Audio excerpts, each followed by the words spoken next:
السلام علیکم ورحمۃ اللہ وبرکاتہ۔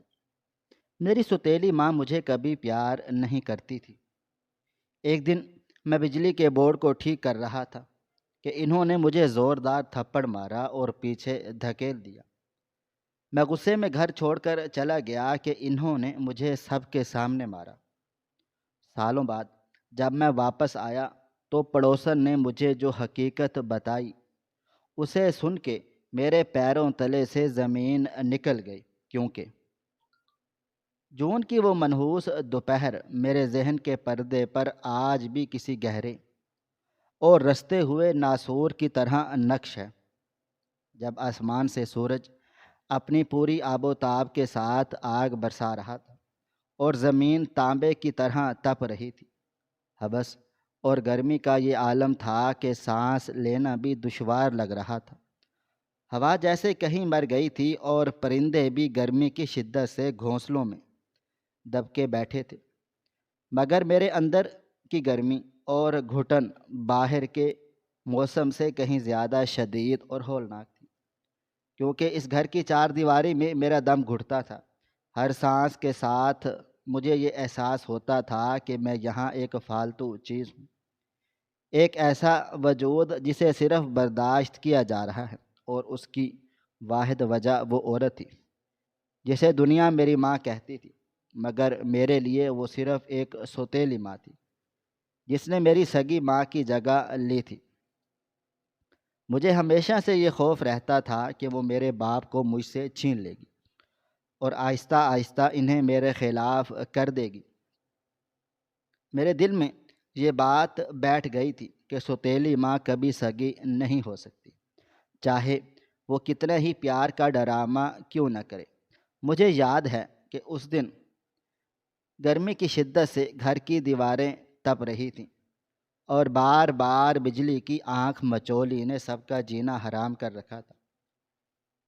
ہمارے پرانے گھر کی وائرنگ کافی بوسیدہ ہو چکی تھی اور اس روز وولٹیج کے اتار چڑھاؤ کی وجہ سے مین بورڈ میں کچھ خرابی پیدا ہو گئی تھی، جس کی وجہ سے پنکھے اور لائٹیں بار بار بند ہو رہی تھی اور پھر جھٹکے سے آ رہی تھی۔ میرے والد صاحب جو دل کے مریض تھے وہ کمرے میں دوائی کھا کر نیم غنودگی میں سو رہے تھے، اور میں اپنے کمرے میں بیٹھا پسینے میں شرابور اپنی قسمت کو کوس رہا تھا کہ کیوں میری زندگی میں یہ دن آئے کہ مجھے ایک ایسی عورت کے رحم و کرم پر رہنا پڑ رہا ہے جو میری کچھ بھی نہیں لگتی۔ مجھے لگتا تھا کہ وہ مجھ سے نفرت کرتی ہیں، حالانکہ وہ بظاہر میرے کھانے پینے اور کپڑوں کا خاص خیال رکھتی تھی، وقت پر کھانا دیتی تھی، مگر میرا شکی ذہن اور لوگوں کی باتیں یہی سوچتا تھا کہ یہ سب دکھاوا ہے تاکہ ابا کی نظروں میں اچھی بن سکے اور سماج میں نیک نامی کمائیں۔ اس دوپہر جب تیسری یا چوتھی بار بجلی گئی اور پنکھا بند ہوا تو میرے صبر کا پیمانہ لبریز ہو گیا۔ گرمی نے میرے دل و دماغ کو معاف کر دیا تھا۔ میں غصے سے جھنجھلاتا ہوا اٹھا اور سوچا کہ آج اس مسئلے کو ہمیشہ ہمیشہ کے لیے حل کر دوں گا تاکہ روز روز کی یہ اذیت ختم ہو۔ مجھے بجلی کے کام کی تھوڑی بہت سمجھ بوجھ تھی اور میں اکثر چھوٹے موٹے کام خود ہی کر لیا کرتا تھا، اس لیے مجھے اپنی صلاحیتوں پر کچھ زیادہ ہی بھروسہ تھا۔ میں نے اوزاروں والا باکس اٹھایا جس میں پلاس اور پیچ کس وغیرہ تھے، اور صحن میں لگے مین بورڈ کے پاس پہنچ گیا تھا۔ وہاں عجیب سی ویرانی اور خاموشی تھی، بس باورچی خانے سے برتنوں کی کھٹ پھٹ کی ہلکی پھلکی آوازیں آ رہی تھی، جہاں وہ دوپہر کا کھانا بنا رہی تھی، شاید روٹیاں پکا رہی تھی کیونکہ جلنے کی ہلکی بو بھی آ رہی تھی۔ میں نے ایک لکڑی کی پرانی اور ہلتی ہوئی کرسی گھسیٹ کر بورڈ کے نیچے رکھی اور اس پر احتیاط سے چڑھ گیا۔ میں نے ٹیسٹر سے چیک کرنے کی زحمت بھی نہیں کی کیونکہ بظاہر لائٹ گئی ہوئی تھی اور مجھے یقین تھا کہ بجلی پیچھے سے بند ہے۔ بورڈ کا کور ہٹاتے ہی مجھے جلی ہوئی تاروں کی اور پگھلے ہوئے پلاسٹک کی تیز بو آئی۔ وہاں تاروں کا ایک الجھا ہوا گچھا تھا جس میں سے سرخ اور کالی تاریں آپس میں بری طرح ملی ہوئی تھی اور انسولیشن ٹیپ پگھل کر اتر چکی تھی۔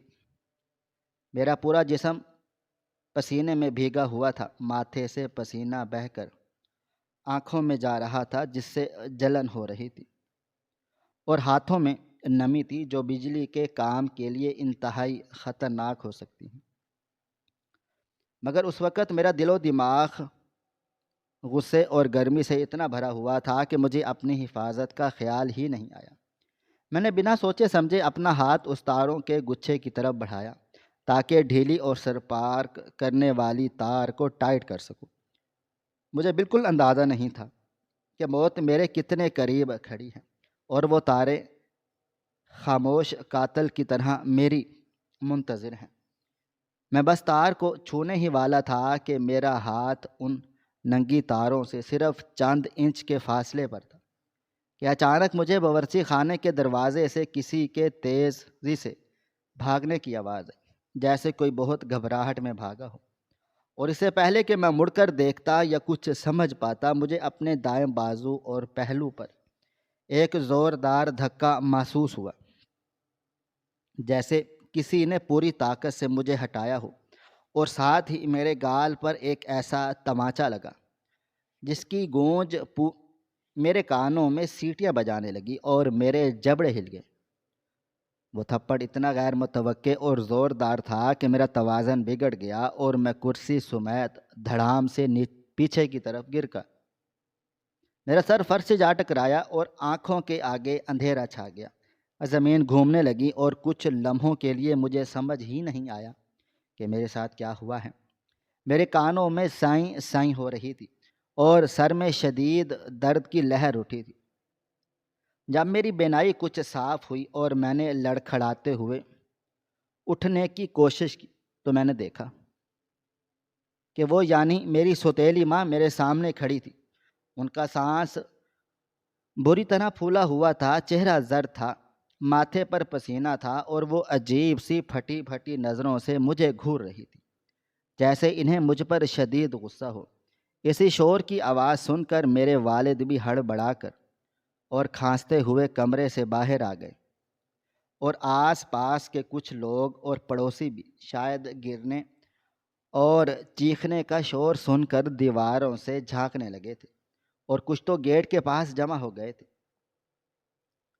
مجھے اس لمحے لگا کہ انہوں نے جان بوجھ کر مجھے سب کے سامنے گرایا اور مارا ہے تاکہ سب کو دکھا سکیں کہ میں کتنا نالائق ہوں، یا شاید وہ اپنا غصہ نکالنا چاہتی تھیں۔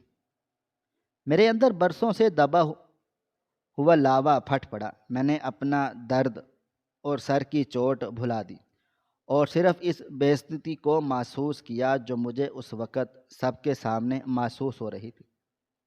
میرے گال پر ان کی انگلیوں کے نشان چھپ رہے تھے اور شدید جلن ہو رہی تھی۔ مجھے لگا جیسے میرے وجود کی تذلیل ہوئی ہو۔ میں نے پوری طاقت سے چیخ کر کہا کہ آپ نے مجھے مارا، آپ نے مجھ پر ہاتھ اٹھایا صرف اس لیے کہ میں آپ کا اپنا بیٹا نہیں ہوں۔ اگر میری سگی ماں زندہ ہوتی تو کیا وہ میرے ساتھ ایسا کرتی؟ کبھی نہیں۔ ماں تو اولاد کو پھولوں کی طرح رکھتی ہیں، اور آپ نے مجھے جانوروں کی طرح مارا پیٹا۔ آپ ہمیشہ سے مجھ سے نفرت کرتی تھی، اور آج آپ نے ثابت کر دیا کہ سوتیلی ماں کبھی سکی نہیں ہو سکتی۔ میں بولتا چلا گیا، میرے زبان سے انگارے نکل رہے تھے، اور وہ چپ چاپ کھڑی رہیں۔ ان کا ہاتھ کانپ رہا تھا، ان کی آنکھوں میں آنسو تھے، یا خوف یا شاید پچھتاوا۔ مجھے اس سے کوئی بھی غرض نہیں تھی، کیونکہ نفرت انسان کو اندھا کر دیتی ہے۔ میرے والد نے مجھے ڈانٹنے کی کوشش کی اور کمزور آواز میں کہا کہ خاموش ہو جاؤ، ماں سے ایسے بات نہیں کرتے، انہیں کچھ غلط فہمی ہوئی ہوگی۔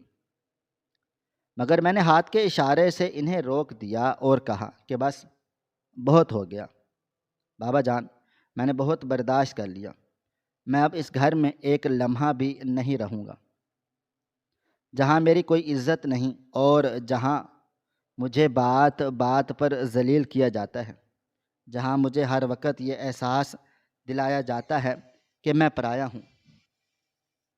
میں تیزی سے اور پیر پٹکتے ہوئے اپنے کمرے میں گیا اور الماری سے اپنا پرانا بیگ نکالا، اور میرے ہاتھ غصے اور دکھ سے کانپ رہے تھے، مگر غصے نے مجھے ایک عجیب سی طاقت دے دی تھی۔ میں نے اپنے چند کپڑے بے ترتیب انداز میں بیگ میں ٹھونسے اور اپنی جمع پونجی جو میں نے چھپا کر رکھی تھی جیب میں ڈالی۔ دیوار پر لگی اپنی سگی ماں کی تصویر کو دیکھا تو میری آنکھیں بھر آئیں۔ میں تصویر کو سینے سے لگا لیا اور وعدہ کیا کہ ماں، میں جا رہا ہوں، مگر اب میں کچھ بن کر ہی واپس آؤں گا، تاکہ ان لوگوں کو بتا سکوں کہ میں کسی کا محتاج نہیں ہوں اور نہ ہی میں نکارا ہوں۔ ان کا یہ تھپڑ مجھے یاد رہے گا۔ جب میں بیگ کندھے پر لٹکائے کمرے سے باہر نکلا تو صحن میں عجیب سی خاموشی تھی۔ وہ وہیں کھڑی تھی جہاں انہوں نے مجھے دھکا دیا تھا۔ ان کا ایک ہاتھ اپنے پیٹ پر تھا جیسے تکلیف میں ہوں، اور دوسرا دیوار کے ساتھ ٹیک لگائے ہوئے تھا۔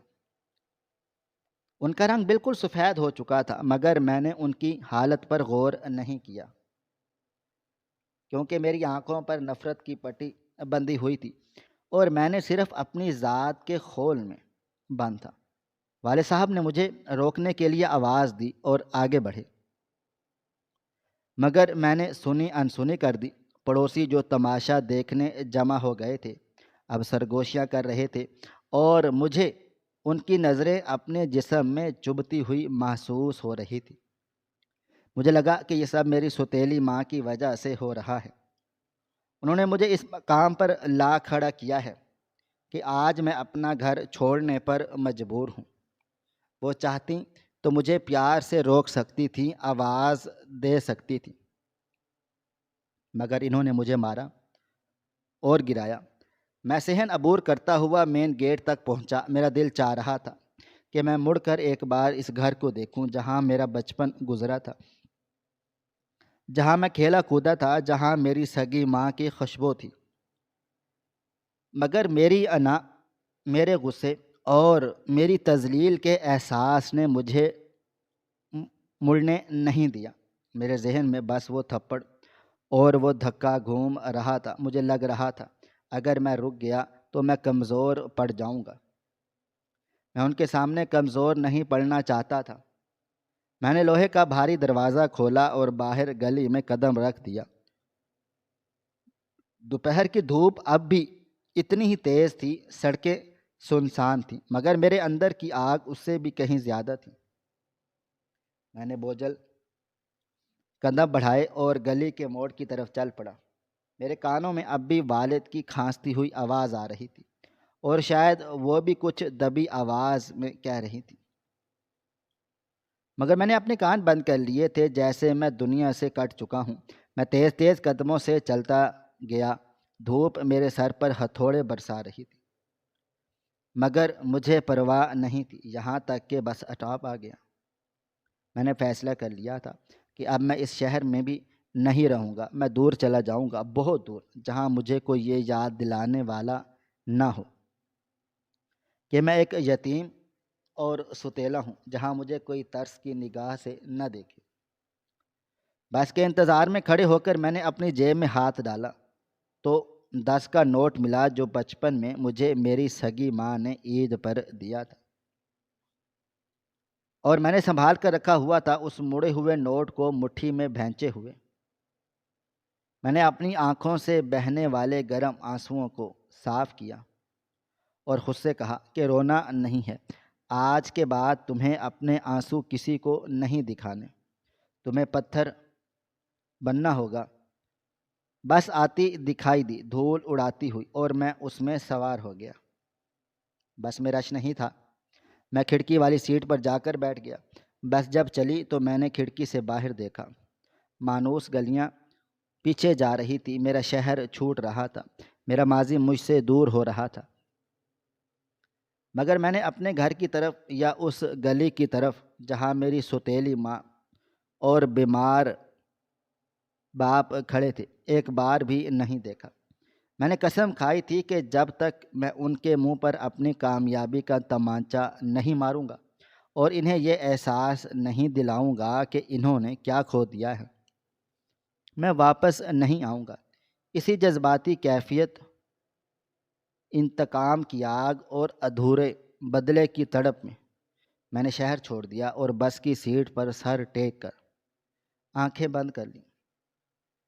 لیکن بند آنکھوں میں بھی مجھے وہ منظر دکھائی دے رہا تھا جب انہوں نے مجھے دھکا دیا تھا، اور ان کی وہ عجیب سی خاموش نگاہیں میرا پیچھا کر رہی تھیں، اور میں اس وقت یہ نہیں جانتا تھا کہ یہ سفر مجھے کہاں لے جائے گا اور واپسی پر میرے لیے کون سی قیامت منتظر ہوگی۔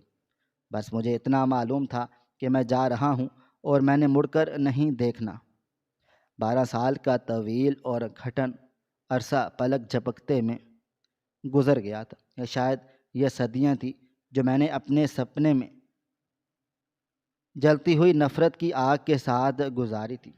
وہ لڑکا جو اس دوپہر خالی ہاتھ اور ٹوٹی ہوئی امیدوں کے ساتھ گھر سے باہر نکلا تھا، اب وہ نہیں رہا تھا، بلکہ وقت کی بھٹی نے اسے پگھلا کر ایک سخت جان اور پتھر دل انسان بنا دیا تھا۔ ان 12 سالوں میں نے زندگی کے ہر نشیب و فراز دیکھے، فٹ پاتھوں پر راتیں گزاریں، بھوک اور پیاس کو برداشت کیا، اور کئی بار اپنی عزت نفس کو کچلتے ہوئے دیکھا، مگر میرے اندر وہ تھپڑ کی گونج کبھی مدھم نہیں ہوئی جو مجھے ہر لمحہ یہ یاد دلاتی تھی کہ مجھے رکنا نہیں ہے، مجھے تھکنا نہیں ہے، مجھے اتنا بلند ہونا ہے کہ وہ لوگ جو مجھے حقارت سے دیکھتے تھے ان کی نظریں مجھ تک پہنچتے پہنچتے تھک جائیں۔ میں نے قسم کھائی تھی کہ میں اس وقت تک واپس نہیں جاؤں گا جب تک میری جیبیں بھری ہوئی نہ ہوں اور میرا نام لوگوں کی زبانوں پر نہ ہو۔ اور قدرت نے شاید میری ضد اور میرے جنون کو دیکھ لیا تھا۔ میں نے شہر جا کر چھوٹی موٹی مزدوری سے کام کرنا شروع کر دیا، پھر آہستہ آہستہ اپنی محنت اور ایمانداری سے اپنا کاروبار جمایا، دن رات ایک کر دیے، اپنی جوانی اور اپنے آرام و سکون کو بھلا دیا، اور آج 12 سال بعد میں اس مقام پر تھا جہاں دولت، شہرت اور آسائشیں میرے قدموں میں تھی، مگر میرے دل کا وہ کونا آج بھی خالی اور ویران تھا جہاں ممتا کی چھاؤں ہونی چاہیے تھی۔ وہاں صرف اور صرف نفرت کے کانٹے اگے ہوئے تھے۔ مجھے کچھ عرصہ پہلے خبر ملی تھی کہ میرے والد اس دنیا سے رخصت ہو چکے ہیں، اور میری سوتیلی ماں تو ان سے بھی 2 سال پہلے ہی اس جہان فانی سے کوچ کر گئی تھی۔ یہ خبر سن کر مجھے دھچکا تو لگا تھا، مگر میں رویا نہیں تھا، کیونکہ میرے آنسو تو اس دن بس کے سفر میں ہی خشک ہو چکے تھے۔ میں جنازے پر نہیں آ سکا تھا، یا شاید میں آنا ہی نہیں چاہتا تھا، کیونکہ میں ان چہروں کا سامنا کرنے کے لیے تیار نہیں تھا، یا شاید میری انا آڑے آ گئی تھی۔ مگر اب جب کہ وہ دونوں اس دنیا میں نہیں رہے تھے تو مجھے قانونی معاملات نمٹانے اور اس پرانے خستہ حال گھر کو بیچنے کے لیے واپس آنا پڑا۔ میں اپنی مہنگی اور چمچماتی گاڑی میں جب اپنے پرانے محلے کی تنگ اور ٹوٹی پھوٹی گلیوں میں داخل ہوا تو ایک عجیب سی اجنبیت کا احساس ہوا۔ یہ وہی گلیاں تھیں جہاں میں ننگے پاؤں دوڑا کرتا تھا، مگر آج یہ گلیاں مجھے بہت تنگ اور چھوٹی لگ رہی تھیں۔ محلے کے پرانے مکانات ویسے ہی تھے، کچھ کے رنگ اڑ چکے تھے اور کچھ پر نئے رنگ و روغن ہو گئے تھے، مگر فضا میں وہی پرانی مٹی کی مہک تھی۔ لوگ میری گاڑی کو دیکھ کر رک رہے تھے اور حیرت سے دیکھ رہے تھے کہ اس غریب بستی میں یہ کون امیر زادہ آ گیا ہے۔ میں نے سیاہ چشمہ لگا رکھا تھا تاکہ میری آنکھوں میں چھپی ماضی کی ویرانی کو نہ دیکھ سکیں۔ گاڑی جب میرے پرانے گھر کے زنگ آلود لوہے کے گیٹ کے سامنے رکی تو میرا دل ایک لمحے کے لیے زوروں سے دھڑکا۔ یہ وہی گیٹ تھا جسے میں نے 12 سال پہلے غصے سے بند کیا تھا اور قسم کھائی تھی کہ دوبارہ یہاں قدم نہیں رکھوں گا، مگر وقت کا پہیہ انسان کو وہیں لا کھڑا کرتا ہے جہاں سے وہ بھاگنے کی کوشش کرتا ہے۔ میں گاڑی سے اترا تو گرم ہوا کا وہی تھپیڑا میرے چہرے سے ٹکرایا جو اس منحوس دوپہر کو ٹکرایا تھا۔ میرے قیمتی لباس اور مہنگے جوتوں پر گرد جمنے لگی، مگر مجھے اس کی پرواہ نہیں تھی۔ میں آہستہ قدموں سے گیٹ کی طرف بڑھا۔ تالے پر زنگ کی موٹی تہیں جمی ہوئی تھیں، جو بتا رہی تھیں کہ یہ گھر کافی عرصے سے بند ہے اور یہاں پر کوئی بھی نہیں رہتا۔ میں نے جیب سے چابی نکالی اور کانپتے ہوئے ہاتھوں سے تالا کھولنے کی کوشش کی۔ زنگ کی وجہ سے تالا کھل نہیں رہا تھا، مگر تھوڑی جدوجہد کے بعد کڑک کی آواز کے ساتھ تالا کھل گیا اور لوہے کی زنجیر نیچے گر گئی۔ میں نے گیٹ کو دھکا دیا تو اس نے ایک طویل اور دردناک چیخ آواز نکالی، جیسے وہ میرے آنے پر نوحہ کناں ہو۔ صحن میں قدم رکھتے ہی ویرانی نے میرا استقبال کیا۔ فرش پر سوکھے پتوں کا ڈھیر لگا ہوا تھا اور جگہ جگہ دھول کی موٹی تہیں جمی تھیں۔ دیواروں کا پلستر اکھڑ چکا تھا اور کونوں میں مکڑیوں نے اپنے جالے بن رکھے تھے۔ وہ گھر جو کبھی زندہ تھا اب ایک قبرستان کا منظر پیش کر رہا تھا۔ میں آہستہ آہستہ چلتا ہوا صحن کے درمیان میں پہنچا۔ یہ وہی جگہ تھی جہاں میں گرا تھا۔ میں نے دیوار کی طرف دیکھا جہاں وہ مین بورڈ لگا ہوا تھا۔ بورڈ اب بھی وہیں پر تھا، مگر اس کا ڈھکن ٹوٹ چکا تھا اور تاریں باہر کو لٹک رہی تھیں، جیسے کسی مردہ سانپ کی انتڑیاں ہوں۔ میں وہیں بت بنا کھڑا ہو گیا اور میری آنکھوں کے سامنے وہ منظر گھوم گیا۔ جب میں کرسی پر چڑھا تھا اور پھر وہ زوردار تھپڑ اور دھکا، مجھے آج اپنے گال پر بھی وہی جلن محسوس ہو رہی تھی۔ میں نے دل ہی دل میں سوچا کہ دیکھ لوں، آج میں پھر سے واپس آ گیا، مگر تم نہیں ہو۔ میں جیت گیا اور تم ہار گئے۔ تم نے مجھے گھر سے نکالا تھا تاکہ میں رل جاؤں، مگر میں بادشاہ بن کر واپس آیا ہوں اور اب یہ گھر کھنڈر بن چکا ہے۔ ایک عجیب سی کڑواہٹ میرے گلے میں اترنے لگی۔ میں نے قدم بڑھائے اور برآمدے کی طرف چلا، جہاں میرے والد صاحب کی چارپائی ہوا کرتی تھی۔ وہاں اب صرف خالی جگہ تھی۔ میں نے کمرے کا دروازہ کھولا تو اندر سے بند کمرے کی مخصوص بو اور دوائیوں کی ملی جلی مہک آئی، جیسے وہ بو دیواروں میں بس رچ گئی ہو۔ کمرے میں اندھیرا تھا۔ میں نے کھڑکی کھولی تو روشنی کی ایک لکیر اندر آئی اور دھول کے ذرات اس روشنی میں ناچتے ہوئے دکھائی دیا۔ سامنے دیوار پر ایک پرانی تصویر لٹک رہی تھی جس پر گرد جمی ہوئی تھی۔ میں نے قریب جا کر دیکھا تو وہ میری سوتیلی ماں کی تصویر تھی، جس پر سوکھے ہوئے پھولوں کا ہار لٹکا ہوا تھا۔ تصویر میں وہ سنجیدہ نظر آ رہی تھی، وہی سخت چہرہ، وہی بے تاثر آنکھیں۔ میں نے اپنی انگلی سے تصویر پر جمی گرد صاف کی اور طنزیہ مسکراہٹ کے ساتھ خود کلامی کے انداز میں کہا، آپ کو لگتا تھا کہ میں کبھی کچھ نہیں بن پاؤں گا۔ آپ نے مجھے دھتکارا تھا، مجھے ذلیل کیا تھا تاکہ میں اپنی ہی نظروں میں گر جاؤں، لیکن آپ کی اسی نفرت نے مجھے وہ ایندھن فراہم کیا جس سے میں نے اپنی کامیابی کا محل تعمیر کیا۔ کاش آپ زندہ ہوتی اور دیکھتے کہ جس ستیلے بیٹے کو آپ نے مارا تھا آج وہ کس مقام پر ہے۔ مگر افسوس کہ آپ میری کامیابی دیکھنے کے لیے زندہ نہیں رہیں۔ شاید قدرت نے آپ کو یہ موقع ہی نہیں دیا کہ آپ اپنی شکست تسلیم کر لیں۔ میرا لہجہ سخت تھا، مگر اندر سے میں کھوکھلا محسوس کر رہا تھا۔ بدلہ لینے کی خواہش تو پوری ہو گئی، مگر وہ سکون نہیں ملا تھا جس کی مجھے تلاش تھی۔ گھر کا ہر کونا مجھے کاٹ کھانے کو دوڑ رہا تھا۔ باورچی خانہ جہاں وہ روٹیاں پکاتی تھی، اب وہاں چوہوں کا راج تھا۔ چولہا ٹھنڈا پڑا تھا اور برتن بکھرے ہوئے تھے۔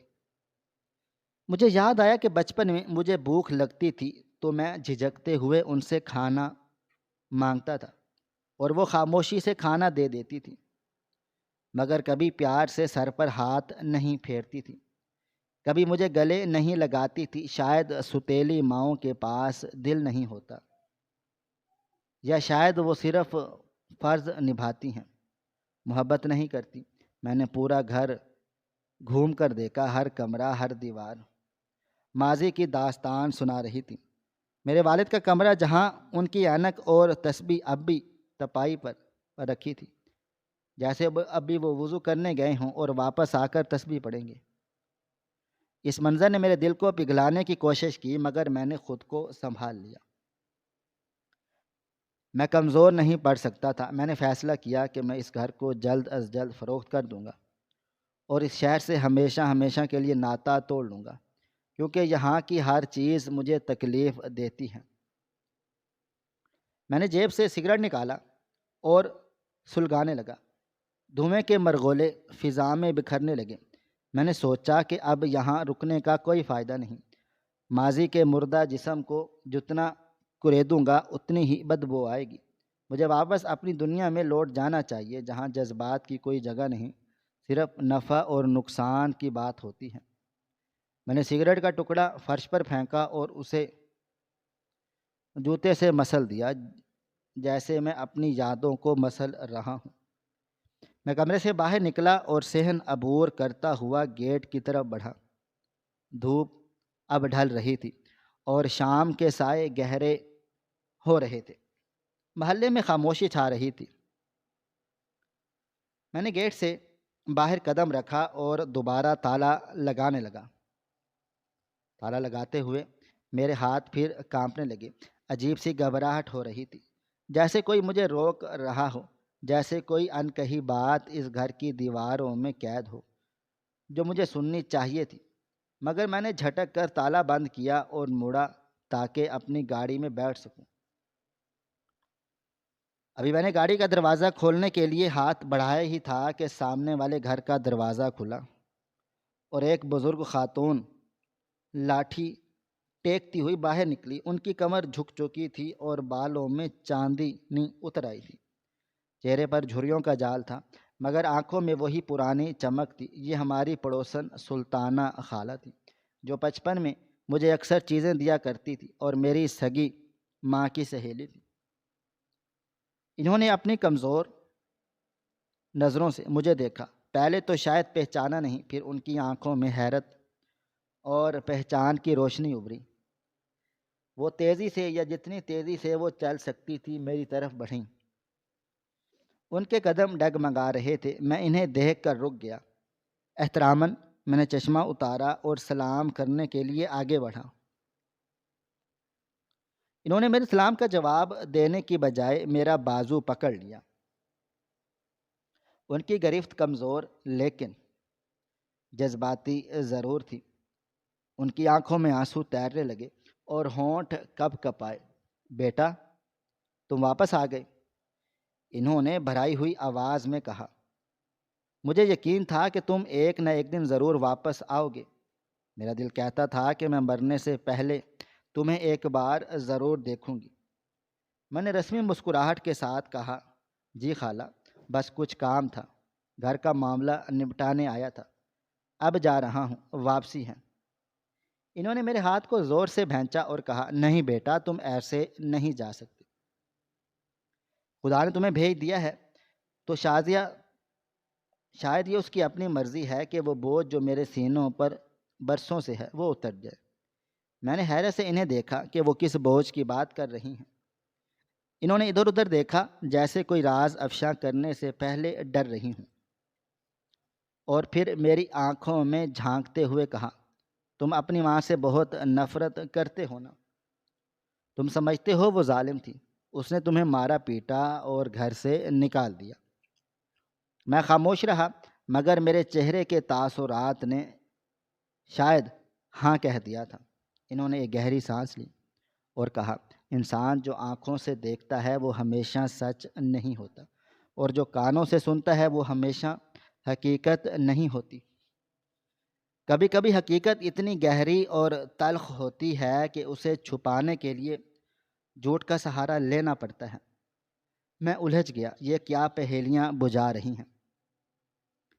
میں نے کہا، خالہ، میرے پاس وقت کم ہے اور میں پرانی باتیں نہیں کرنا چاہتا۔ جو ہونا تھا وہ ہو گیا، اب ان باتوں کا کیا فائدہ، وہ تو مر چکی، اور میں اپنی زندگی میں خوش ہوں۔ انہوں نے میرے بازو پر گرفت مزید سخت کر دی اور کہا، نہیں بیٹا، تم خوش نہیں ہو، تمہاری آنکھیں بتا رہی ہیں کہ تم اندر سے خالی ہو، اور یہ خالی پن تب تک نہیں بھرے گا جب تک تم وہ سچ نہیں جان لیتے جو اس گھر کی دیواروں اور تمہاری ستیلی ماں کے دل میں دفن ہو گیا تھا۔ وہ راز جو تمہاری زندگی بدل ڈالے، وہ راز جو تمہیں یہ بتائے گا کہ تم جسے پتھر سمجھتے رہے ہو وہ دراصل موم تھی۔ میں چونک گیا۔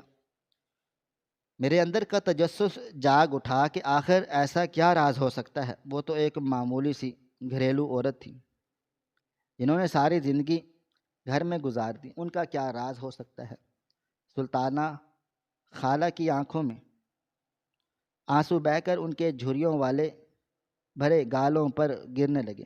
انہوں نے کانپتی ہوئی آواز میں کہا، بیٹا، اس دوپہر جب تم بجلی کا بورڈ ٹھیک کر رہے تھے اور غصے میں گھر چھوڑ گئے تھے، تم صرف اپنی چوٹ اور اپنی بے عزتی کو دیکھ رہے تھے، لیکن تم نے وہ نہیں دیکھا جو در حقیقت ہوا تھا۔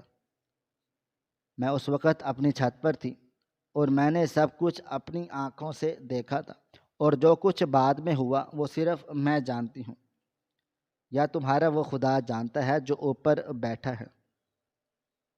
تمہارے باپ کو بھی پوری حقیقت نہیں معلوم تھی، کیونکہ تمہاری ماں نے مجھے قسم دی تھی کہ میں زبان بند رکھوں، مگر اب جب وہ اس دنیا میں نہیں ہے اور تم واپس آ گئے ہو تو میرا ضمیر مجھے ملامت کر رہا ہے کہ اگر میں نے آج تمہیں سچ نہ بتایا تو شاید میں سکون سے مر بھی نہ سکوں۔ انہوں نے ایک لمحے کے لیے توقف کیا، جیسے ہمت جمع کر رہی ہوں، اور پھر ایک ایسی بات کہنے کے لیے لب کھولے جو میرے پیروں تلے سے زمین نکالنے والے تھے۔ فضا میں تناؤ بڑھ گیا تھا اور میرے دل کی دھڑکنیں تیز ہو گئی تھیں۔ مجھے محسوس ہوا کہ کوئی بہت بڑی خبر، کوئی خوفناک حقیقت میرے سامنے آنے والی ہے۔ سلطانہ خالہ نے میرے کندھے پر اپنا دوسرا ہاتھ رکھا اور بہت دھیمی مگر لرزتی ہوئی آواز میں کہا، میرے بیٹے، غور سے سنو اور اپنے دل کو تھام لو، کیونکہ جو میں بتانے جا رہی ہوں وہ سننے کے بعد شاید تم اپنے آپ کو کبھی معاف نہ کر پاؤ۔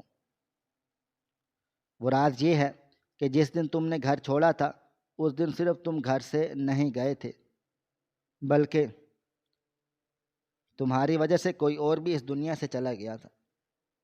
میں نے بکھلا کر پوچھا، کیا مطلب؟ کون چلا گیا تھا؟ انہوں نے میری آنکھوں میں دیکھتے ہوئے کہا کہ وہ تھپڑ جو تمہیں لگا تھا وہ نفرت کا نہیں تھا، اور وہ دھکا جو تمہیں دیا گیا تھا وہ تمہیں گھر سے نکالنے کے لیے نہیں تھا،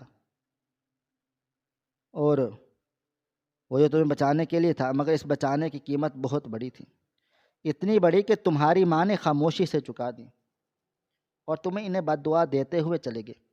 انہوں نے ایک لمبی آہ بھری اور پھر وہ جملہ کہنے کے لیے منہ کھولا جس نے وقت کو وہیں روک دیا۔ انہوں نے کہا، اس دن تمہاری ماں صرف اکیلی نہیں تھی، ان کے وجود میں ایک اور جان بھی سانس لے رہی تھی۔ وہ امید سے تھی، ان کے وجود میں ایک اور ننھی سانس جان لے رہی تھی جو ابھی تک اس دنیا میں نہیں آئی تھی، مگر اس کا رشتہ تم سے بہت گہرا تھا، کیونکہ وہ تمہارے باپ کی نشانی اور تمہارا سگا خون تھا۔ سلطانہ خالہ کے ان الفاظوں نے میرے دل و دماغ پر ایک ایسا دھماکہ کیا کہ مجھے لگا جیسے کائنات کا نظام درم برم ہو گیا ہو۔ میرے کانوں میں سائیں سائیں ہونے لگی اور میری نظروں کے سامنے اندھیرا چھانے لگا۔ میں نے لڑکھڑاتے ہوئے دیوار کا سہارا لیا، کیونکہ میرے پیروں میں اب کھڑے ہونے کی طاقت نہیں رہی تھی۔ سلطانہ خالہ نے میری حالت دیکھی، مگر وہ رکی نہیں، کیونکہ شاید وہ جانتی تھی کہ زخم کو کورید کر ہی اس کا زہر نکالا جا سکتا ہے۔ انہوں نے اپنی بات جاری رکھی اور ان کا ہر لفظ پگھلے ہوئے شیشے کی طرح تھا، میرے کانوں میں اتر رہا تھا، اور انہوں نے کہا، بیٹا، اس دوپہر جب تم بجلی کے بورڈ کے ساتھ چھیڑ چھاڑ کر رہے تھے تو تم نہیں جانتے تھے کہ پیچھے سے ٹرانسفارمر میں خرابی کی وجہ سے ہائی وولٹیج کرنٹ آ رہا تھا جو کسی کی بھی جان لینے کے لیے کافی تھا۔ تمہاری ماں باورچی خانے سے نکلی تو ان کی نظر بورڈ کی چنگاریوں اور تمہارے گیلے پیروں پر پڑ گئی۔ انہیں بجلی کے کام کی سمجھ تو نہیں تھی مگر ممتا کی سمجھ تھی۔ وہ جان گئی تھی کہ موت تمہارے سر پر کھڑی ہے۔ ان کے پاس اتنا وقت نہیں تھا کہ وہ تمہیں آواز دیتی یا تمہیں سمجھاتی، کیونکہ تب تک بہت دیر ہو چکی ہوتی۔ اس لیے انہوں نے اپنی جان اور اپنے پیٹ میں پلنے والے بچے کی پرواہ کیے بغیر تمہاری طرف چھلانگ لگائی۔ بیٹا، وہ تھپڑ جو تمہیں لگا تھا وہ دراصل ان کا ہاتھ تھا جو تمہیں تاروں سے دور کرنے کے لیے تمہارے چہرے پر لگا، اور وہ دھکا جو تمہیں نفرت کا اظہار لگا وہ دراصل ان کی وہ آخری کوشش تھی کہ چاہے کچھ بھی ہو جائے تم موت کے دائرے سے باہر جا کر گنو۔ انہوں نے تمہیں دھکا دے کر خود کو موت کے حوالے کر دیا تھا۔ جیسے انہوں نے تمہیں چھوا، اس شدید کرنٹ کا جھٹکا ان کے جسم سے گزرا تھا، وہ چیخ بھی نہ سکی کیونکہ کرنٹ نے ان کی آواز دبا دی تھی۔ تم تو گر کر بے ہوش ہو گئے تھے یا صدمے میں تھے، مگر وہ وہیں بورڈ کے نیچے گری تھیں، اور وہ گرنا معمولی نہیں تھا۔ اس شدید جھٹکے اور پیٹ کے بل گرنے کی وجہ سے ان کے جسم میں قیامت برپا ہو گئی تھی۔ سلطانہ خالہ آواز اب سسکیوں میں بدل گئی تھی، مگر میں پتھر کا مجسمہ بنا سن رہا تھا۔ میرا دل چاہ رہا تھا کہ میں چیخ مار کر انہیں چپ کروا دوں، کیونکہ مجھ میں مزید سچ سننے کی ہمت نہیں تھی، مگر میں بے بس تھا۔ خالہ نے آنسو پوچھتے ہوئے کہا، تم تو غصے میں بیگ اٹھا کر چلے گئے تھے، تمہیں کسی نے نہیں روکا، کیونکہ اس وقت سب کی توجہ تمہاری ماں پر تھی جو نیم بے ہوشی کے عالم میں درد سے تڑپ رہی تھی۔ ہم انہیں فوراً سے ہسپتال لے گئے تھے۔ ڈاکٹروں نے بہت کوشش کی، مگر وہ ننھی جان جو ابھی دنیا میں آئی بھی نہیں تھی وہ اس صدمے کو برداشت نہ کر سکی، اور میری ماں کا حمل بھی ضائع ہو گیا تھا۔ وہ بچہ جو تمہارا بھائی یا بہن ہوتا، وہ تمہاری زندگی بچانے کے بدلے میں قربان ہو گیا۔ میں نے سنا تو میرے حلق میں کانٹے چبھنے لگے، میرا سانس رکنے لگا، مجھے اپنے ہی سانسوں سے گھن آنے لگی کہ میں زندہ ہوں اور میری وجہ سے ایک معصوم جان چلے گی۔ میں وہی قاتل ہوں جس نے اپنے بھائی یا بہن کو دنیا میں آنے سے پہلے ہی مار دیا۔ خالہ نے میرے ہاتھ کو زور سے جھنجھوڑا اور کہا، میری بات ابھی ختم نہیں ہوئی بیٹا، سب سے بڑی قربانی تو اس کے بعد دی گئی۔ جب وہ ہسپتال کے بستر پر ہوش میں آئیں تو ان کا پہلا سوال اپنے بچے کے بارے میں نہیں تھا بلکہ تمہارے بارے میں تھا کہ میرا بیٹا کہاں ہے، کیا وہ ٹھیک ہے؟ جب انہیں بتایا گیا کہ تم گھر چھوڑ کر چلے گئے ہو اور تم ان سے نفرت کرتے ہو تو ان کی آنکھوں میں جو دکھ تھا میں وہ بیان نہیں کر سکتی۔ لیکن جب ڈاکٹر نے انہیں بتایا کہ ان کا بچہ اب نہیں رہا تو وہ خاموش ہو گئی۔ وہ روئی نہیں، بس چھت کو گھورتی رہی۔ تمہارے باپ غصے میں تھے، وہ چاہتے تھے کہ تمہیں ڈھونڈ کر لائیں اور تمہیں بتائیں کہ تمہاری نالائکی اور غصے نے کیا کیا نقصان کر دیا ہے، مگر تمہاری ستیلی ماں نے تمہارے باپ کے ہاتھ پکڑ لیے اور انہیں قرآن کی قسم دی۔ انہوں نے کہا، خبردار، اگر کسی نے میرے بیٹے کو بتایا کہ اس کی وجہ سے میرا حمل ضائع ہوا ہے، انہوں نے کہا کہ اگر اسے پتہ چل گیا کہ اس کی جان بچانے کی قیمت اس کے بھائی کی موت تھی تو وہ ساری زندگی خود کو معاف نہیں کر پائے گا، وہ گلہٹ اور پچھتاوے میں جی نہیں سکے گا۔ اسے جانے دو، اسے مجھ سے نفرت کرنے دو، کیونکہ اس کی نفرت اسے جینے کا حوصلہ دے گی لیکن اس کا پچھتاوا اسے مار ڈالے گا۔ خالہ رو رہی تھی اور میں زمین پر گھٹنوں کے بل گر چکا تھا۔ میرا مہنگا سوٹ مٹی میں مل گیا تھا، مگر میری روح اس سے بھی زیادہ میلی ہو چکی تھی۔ میں چیخ چیخ کر رونا چاہ رہا تھا مگر آواز میرے گلے میں پھنس کر رہ گئی تھی۔ وہ عورت جسے میں ڈائن سمجھتا رہا، جسے میں نے دنیا کی سب سے بری عورت کا خطاب دیا، اس نے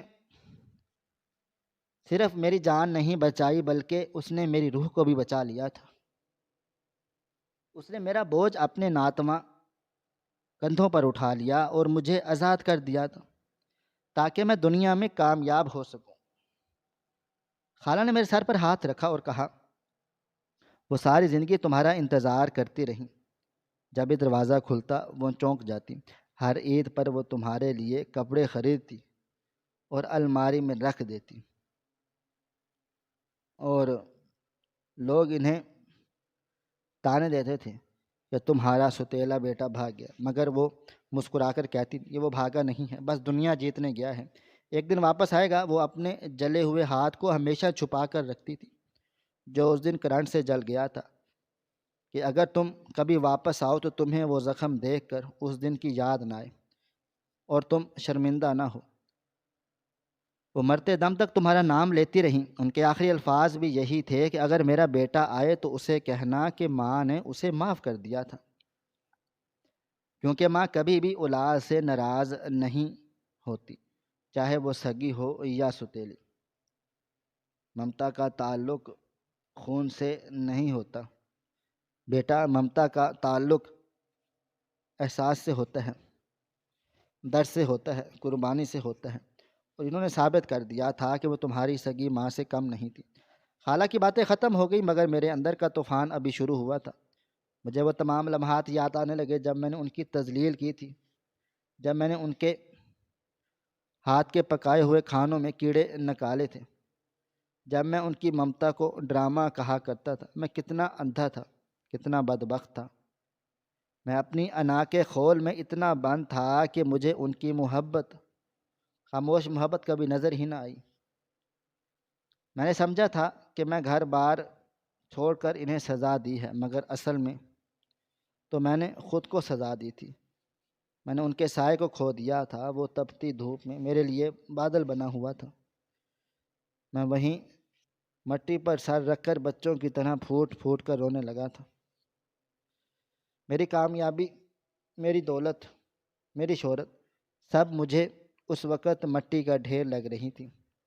میرے پاس سب کچھ تھا مگر وہ دعا دینے والے ہاتھ نہیں تھے جنہیں میں خود جھٹک دیا کرتا تھا۔ خالہ نے مجھے نہیں روکا، اور وہ جانتی تھی کہ یہ آنسو بہنا ضروری ہیں۔ یہ پچھتاوے کے آنسو تھے جو بہت دیر سے نکلے تھے۔ کافی دیر تک میں وہیں روتا رہا، پھر میں لڑکھڑاتے ہوئے اٹھا اور گھر کے اندر بھاگا۔ میں سیدھا اس کمرے میں گیا جہاں ان کی تصویر لٹک رہی تھی۔ میں نے وہ تصویر دیوار سے اتاری اور سینے سے لگا لیا۔ تصویر میں وہ اب بھی سنجیدہ تھی مگر مجھے ان کی آنکھوں میں سختی نہیں بلکہ بے پناہ دکھ اور محبت دکھائی دے رہی تھی۔ میں نے تصویر کو چوما اور پاگلوں کی طرح معافی مانگنے لگا، ماں مجھے معاف کر دیں، میں ہار گیا، آپ جیت کر بھی ہار گیا، آپ نے مجھے بچا لیا مگر آپ کو میں نہیں بچا سکا۔ کاش میں اس دن رک جاتا، کاش میں مڑ کر دیکھ لیا ہوتا، کاش میں آپ کے پیٹ پر ہاتھ رکھے ہوئے کا مطلب سمجھ جاتا، تو آج میرا دامن اتنا خالی نہ ہوتا۔ میں نے فیصلہ کیا کہ یہ گھر میں کبھی نہیں بیچوں گا۔ یہ گھر میری ماں کی قربانیوں کی یادگار ہے۔ میں یہاں رہوں گا اور ساری زندگی ان کی یادوں کی خدمت کروں گا۔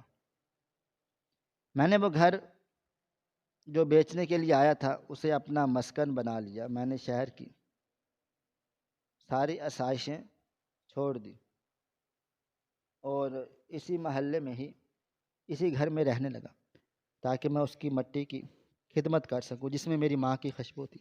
اس واقعے نے میری زندگی کا رخ موڑ دیا اور مجھے ایک ایسا سبق سکھایا جو میں دنیا کے کسی اسکول یا یونیورسٹی میں نہیں سیکھ سکا۔ وہ سبق یہ تھا کہ کبھی بھی رشتوں کو ظاہر سے مت پرکھو، کیونکہ کبھی کبھی جو لوگ ہمیں سب سے زیادہ برے لگ رہے ہوتے ہیں وہی ہمارے لیے سب سے بڑے محافظ ہوتے ہیں، اور غصہ وہ آگ ہے جو دوسروں کو جلانے سے پہلے خود کو راکھ کر دیتی ہے۔ اگر میں نے اس دن صبر سے کام لیا ہوتا، اگر میں نے ایک بار ان کی بات سن لی ہوتی تو آج میں اس کرب میں مبتلا نہ ہوتا۔ جو ساری زندگی میرا پیچھا کرے گا۔ میری زندگی اب دوسروں کے لیے ہے۔ میں نے اب یتیم بچوں کے لیے ایک ادارہ کھولا جہاں میں ان بچوں کی پرورش کرتا ہوں جن کے سر پر ماں باپ کا سایہ نہیں ہوتا، تاکہ میں اپنی ماں کی روح کو سکون پہنچا سکوں۔ مگر میرے دل کا وہ داغ کبھی نہیں مٹ سکا۔ میں نے اپنی زندگی کے بدلے میں ہی اپنے بھائی یا بہن کی زندگی لے لی اور اپنی ماں کو ساری عمر کا دکھ دیا۔ ناظرین، میری کہانی شاید آپ کو افسانوی لگے، مگر یہ ایک تلخ حقیقت ہے جو ہمیں یہ سوچنے پر مجبور کرتی ہے کہ ہم اپنے والدین، خاص طور پر سوتیلے رشتہ داروں کے بارے میں کتنی جلدی رائے قائم کر لیتے ہیں۔ ہم بھول جاتے ہیں کہ محبت کا کوئی لیبل نہیں ہوتا، کسی بھی روپ میں آ سکتی ہے۔ کبھی کبھی ایک تھپڑ میں وہ محبت چھپی ہوئی ہوتی ہے جو ہزاروں بوسوں میں نہیں ہوتی، اور کبھی کبھی خاموشی بھی ہو جاتی ہے اور وہ جو ہم لوگ سن نہیں پاتے۔ میری آپ سے صرف ایک گزارش ہے کہ اپنے فیصلوں میں جلد بازی نہ کریں، اپنے رشتوں کو وقت دیں اور کبھی بھی غصے کی حالت میں گھر چھوڑ کر نہ جائیں، کیونکہ واپسی کے راستے اکثر بند ہو جاتے ہیں، یا جب ہم لوگ واپس آتے ہیں تو استقبال کرنے والے دروازے کھلے تو ہوتے ہیں، مگر ان کے پیچھے انتظار کرنے والی آنکھیں ہمیشہ کے لیے بند ہو چکی ہیں۔ آج میں کامیاب ہوں دنیا کی نظروں میں، مگر میں اپنی نظروں میں وہ ناکام انسان ہوں جس نے ہیرے کو پتھر سمجھ کر ٹھکرا دیا، اور جب حقیقت کھلی تو وقت کا سمندر سب کچھ بہا کر لے جا چکا تھا۔ اب میرے پاس صرف یادیں ہیں اور ایک نہ ختم ہونے والا پچھتاوا جو میری آخری سانس تک میرے ساتھ رہے گا، اور شاید یہی میری سزا ہے اور یہی میرا کفارہ ہے۔ ناظرین، آپ کو ہماری آج کی کہانی کیسی لگی؟ کومنٹ باکس میں اپنی رائے کا اظہار ضرور کریں۔ مزید اس طرح کی سبق آموز کہانیاں سننے کے لیے ہماری ویڈیوز کو لائک کریں، شیئر کریں اور ہمارے چینل ایس ایف سٹوریز کو ضرور سبسکرائب کر لیں۔ ملتے ہیں کل ایک نئی اور دلچسپ کہانی کے ساتھ، تب تک اپنا ڈھیر سارا خیال رکھیے گا۔ اللہ حافظ۔